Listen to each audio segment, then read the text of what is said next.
11:12 en toda la Argentina. Nosotros avanzamos con el programa del día de la fecha porque en este caso vamos a retomar un tema del cual habíamos hablado ya hace unas semanas atrás. Tiene que ver con esta situación que se dio en el interior de la provincia de Corrientes, donde un cazador mató en ese momento a lo que es un monumento natural para la provincia. En este caso, un ejemplar de ciervo de los pantanos. En su momento nosotros habíamos hecho la aclaración también con gente de recursos naturales acerca de cuál sí, cuál no. Hasta un meme habíamos hecho que está puesto en @muchohumo radio para aquellos que quieran pegarse de paso una vueltita por nuestro Instagram. En este caso, bueno, se trata ahora de, en este sentido, que un hombre de apellido Villalba también cazó un ejemplar de ciervo de los pantanos en este sentido, y el pedido obviamente pasa por la detención. En este caso vamos a tomar contacto con Luis Martínez. Él es ambientalista.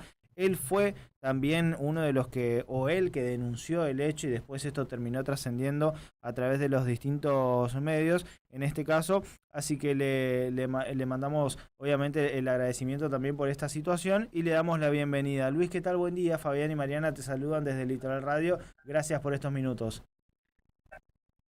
Hola, ¿qué tal? Muy buenos días, un placer saludarlos. Por favor, Luis, gracias por atendernos y bueno, comentarnos un poquito cómo ves este tipo de situaciones. Imagino que también en tu rol o en tu lugar hoy de ambientalista, por decirlo de alguna manera, y de defensor también de nuestros espacios naturales y nuestra fauna, nuestra flora, te llegan muchas situaciones similares. ¿Cómo está toda esa situación? Bueno, la verdad que estas situaciones siempre preocupan muchísimo, sobre todo porque son escenarios que ponen en deterioro y en extrema vulnerabilidad más de lo que ya están estas especies, como es el ciervo de los pantanos, una especie sumamente vulnerable, casi al borde de la extinción.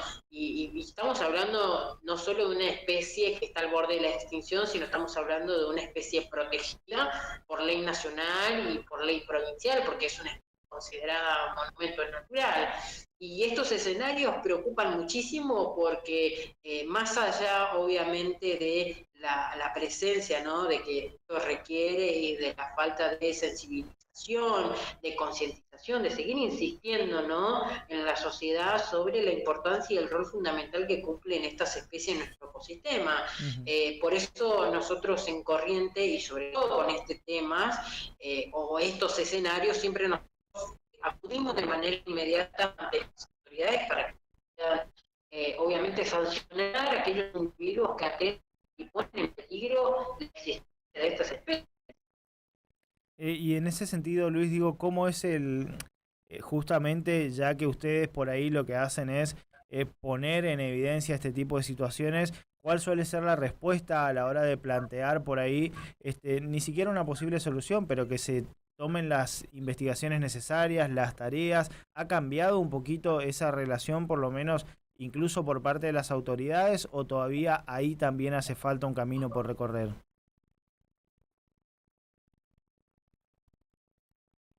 Lo perdí. Bueno, ahí vamos a tratar de recuperarlo a Luis en este caso, que bueno, un poquito nos estaba comentando.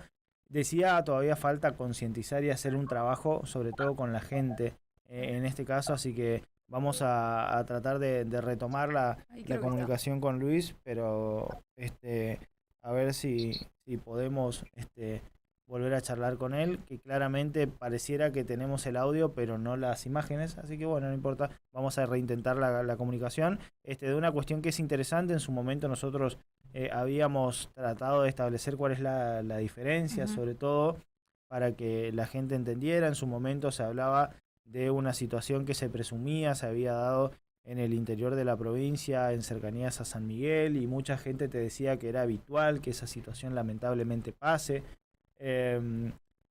Lo interesante sería si algo... ¿Puede ser un error honesto? Esa es mi pregunta. Bueno, a ver, vamos a seguir hablando con Luis Martínez, él es ambientalista, ahí retomamos la comunicación con él. Bueno, Luis, te preguntaba antes de esta pregunta que me parece interesante también de Mariana, esto de si ha cambiado un poco en la relación con las autoridades. Digo, si hoy estas cuestiones sí se toman en serio y si vos ves que algo cambió a la hora de abordar este tipo de situaciones? Bueno, por un lado, sí, hay cierto sector, ¿no?, que funcionarios, ¿no?, que si bien se involucran y se preocupan en este tema, siempre nosotros obviamente apelamos no solo a la conciencia de los funcionarios, sino también de la sociedad, ¿no? En cuanto a estos casos, por ejemplo, hay fiscales o autoridades que obviamente es siempre a plena disposición y siempre arbitran los recursos y agilizan la situación para que obviamente no solo poder acelerar la investigación, sino también obviamente poder dar con el autor de los hechos y poder también esclarecer esta situación.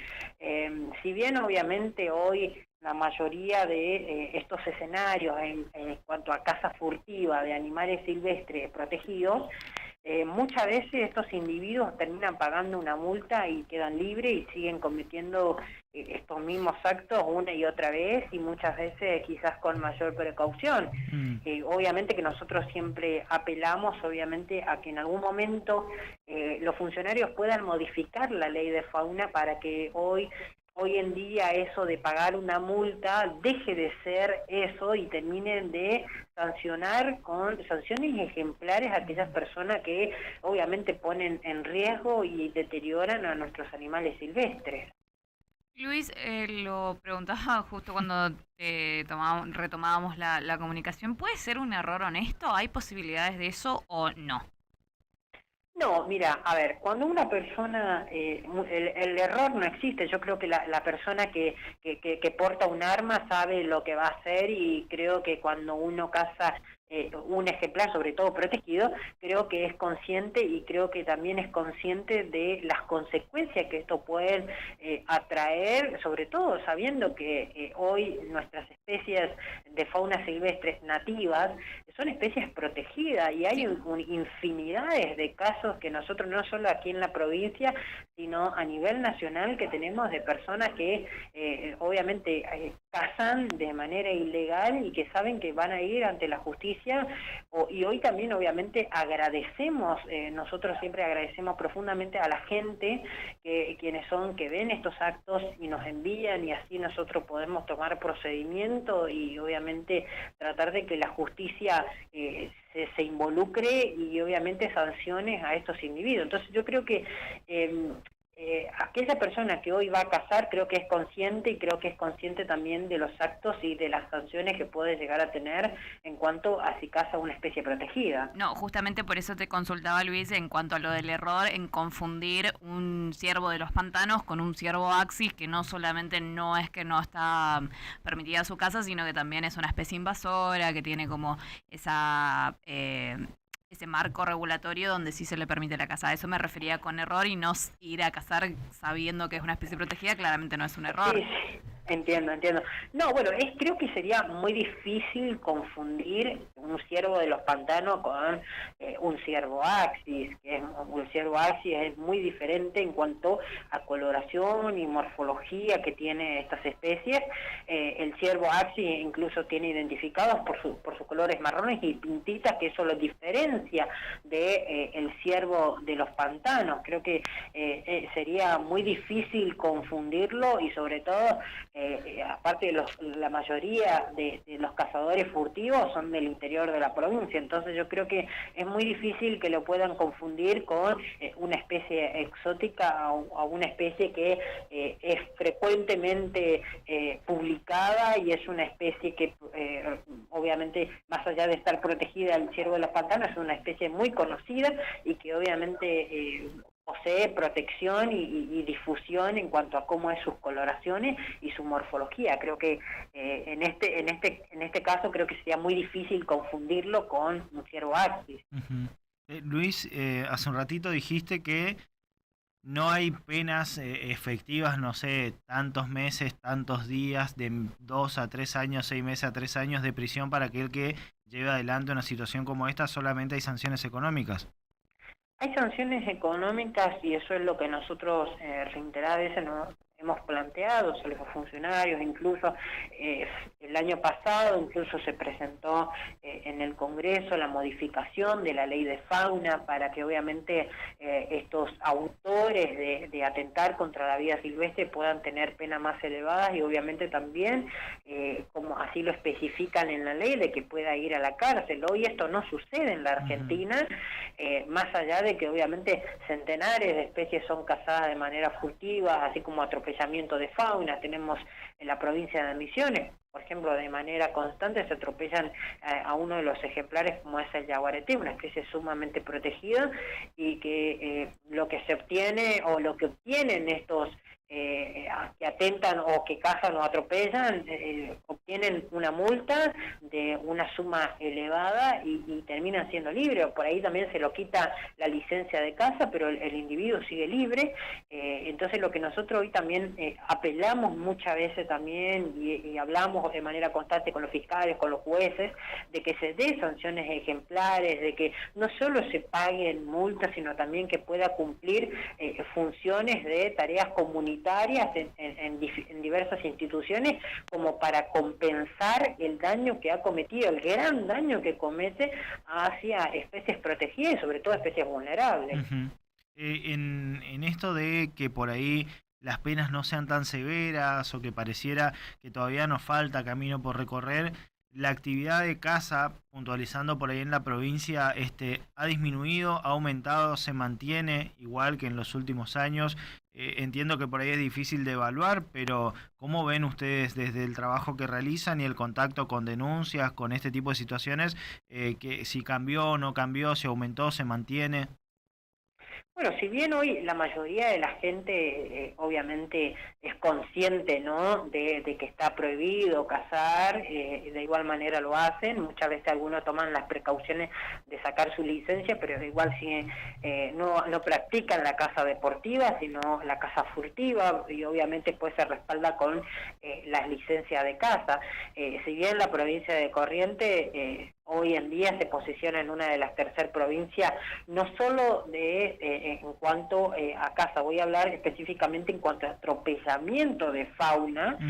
Somos una de las provincias que obviamente se posiciona en tercer lugar como una de las provincias donde tiene este gran problema, ¿no?, de atropellamiento y obviamente posterior continúa la cacería de fauna, que obviamente si bien nosotros tenemos identificados cuáles son las zonas de punto rojo donde mayor frecuencia se realizan estos tipos de actividades, nosotros ya sabemos cómo canalizar, con quiénes son las autoridades con las que tenemos que hablar, cuáles son los procedimientos que se deben de realizar en estos hechos o escenarios, pero sí, hoy creo que hace falta mucha conciencia, falta seguir obviamente concientizando a la sociedad, sobre todo en el interior de la provincia, instruir a los funcionarios, a las policías, a cómo actuar ante estos escenarios. Si bien hoy tenemos fiscales y jueces muy interesados e involucrados en estos temas que también participan y que nosotros sumamente agradecemos porque agilizan mucho de los trámites administrativos, pero si bien falta muchísimo corriente, falta muchísimos pasos por adelantarse, como así también las colocaciones de señalización en cuanto a rutas, la señalización de reducción de velocidad, así como también pasafauna. Yo siempre digo que en un futuro, no siempre yo decía, en un futuro muy lejano vamos a ver al yaguareté caminando por Corrientes, y no es necesario irnos a un futuro. Hoy en día ya lo estamos viendo, que el yaguareté está recorriendo el interior de nuestra provincia y preocupa muchísimo porque Corrientes no tiene pasafauna. Entonces también eso es una tarea de que los funcionarios se tienen que preocupar de la colocación de pasafauna para garantizar la preservación de estas especies tan importantes que hoy la provincia de Corrientes tiene la oportunidad de haber recuperado. Antes de consultarte por eso, quiero hacer hincapié en estos puntos rojos que vos mencionaste, más o menos en qué parte de la provincia, qué departamentos, qué zonas ubican ustedes o identifican como esos puntos críticos en donde por ahí se dan más situaciones de este tipo. Bueno, tenemos los puntos, por ejemplo, de entre zona de San Luis del Palmar hasta Cacatí, después la zona de San Miguel, tenemos la zona central de Mercedes, de Esquina, son zonas donde mayor frecuencia nosotros tenemos, o La Cruz, por ejemplo, son donde con mayor frecuencia tenemos, obviamente, hechos que obviamente nosotros denunciamos. Muchas veces de estos hechos por ahí termina sin resultado exitoso por la falta de pruebas, y entonces por ahí muchas veces cuando las personas van a denunciar estos hechos siempre pedimos que obtengan los datos posibles o recabar las evidencias que sean sumamente necesarias para obviamente nosotros poder tener un avance exitoso ante estos casos, porque si no lamentablemente quedan la nada y lamentablemente los autores o los involucrados de atentar contra los animales silvestres terminan siendo libres y obviamente siguen cometiendo los mismos hechos y que lamentablemente muchas veces no lo podemos llevar ante la justicia por la falta de pruebas para poder llevarlo ante la justicia, ¿no? Luis, aprovechando que mencionaste la problemática de los atropellamientos, no solamente la falta de señalización que tenemos acá, el poco respeto por los límites de velocidad, sino también Misiones es el único lugar, e incluso en su momento, no sé si ahora hay más lugares en Latinoamérica, pero fue el primer ecoducto pasafauna que estuvo presente en la región. ¿Cuáles son las chances verdaderas de que nosotros podamos llegar a ese lugar, siendo que seguimos teniendo uno solo en el país? Y la verdad eso también involucra mucho y obviamente la voluntad política, ¿no? Yo creo que eso dependerá de qué tan involucrados estén nuestros funcionarios para con estos temas, que es sumamente importante.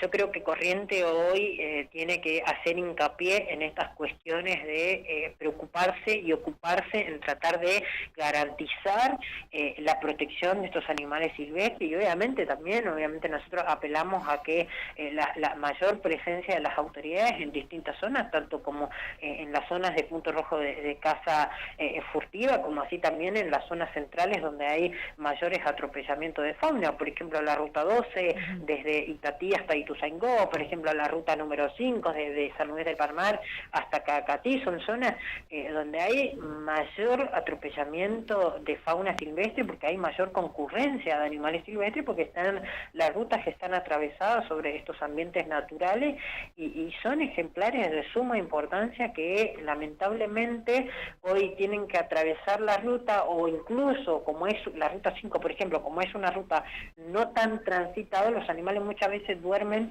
al costado o en la misma ruta y cuando viene un conductor que muchas veces no respeta las velocidades se termina encontrando con estos animales que no le da el tiempo ni de frenar y que lo termina atropellando, ¿no? Y por eso que nosotros siempre decimos y hemos presentado muchísimas notas a distintas entidades para la colocación de reductores, así como también señalizaciones para con estos lugares.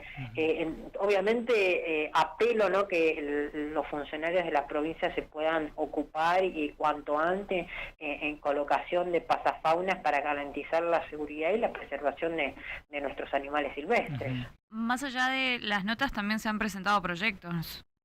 Hemos presentado reiterados proyectos, nos hemos puesto a disposición de los organismos de la provincia para trabajar de manera conjunta para tratar de buscar una solución a estas cuestiones, no solo aquí en Corrientes, también nos hemos obviamente puesto a disposición en cuanto al Canal de la Patria en Santiago del Estero para tratar de buscar una solución a ese tema también, que nos involucra porque son especies que tienen amplia distribución, no solo en gran parte del norte argentino, entonces creo que debemos involucrarnos en estas cuestiones, así que bueno, nosotros siempre a plena disposición ante cualquier entidad que obviamente tenga ese objetivo de seguir haciendo un uso sostenible y obviamente proyectar aquellos proyectos que tiendan a conservar a los animales silvestres.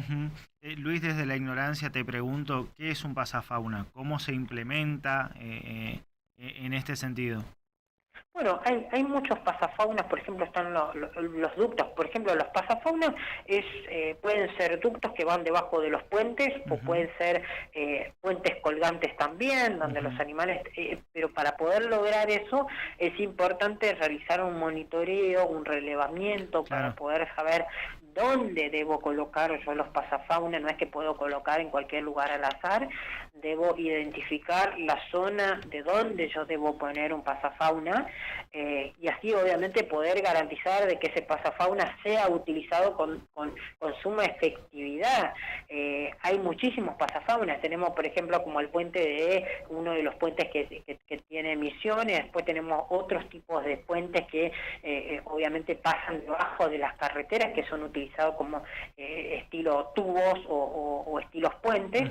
Y hay muchísimos métodos. Nosotros aquí dentro de la ciudad, por ejemplo, están los pasafaunas o los puentes colgantes, que lo utilizan los monos que tenemos aquí en la ciudad, que muchos de estos puentes colgantes pasafauna están pésimas colocaciones, incluso colocados entre postes de luz, que no debería ser así, porque eso también pone en riesgo al animal que tenga que cruzar de un lugar a otro.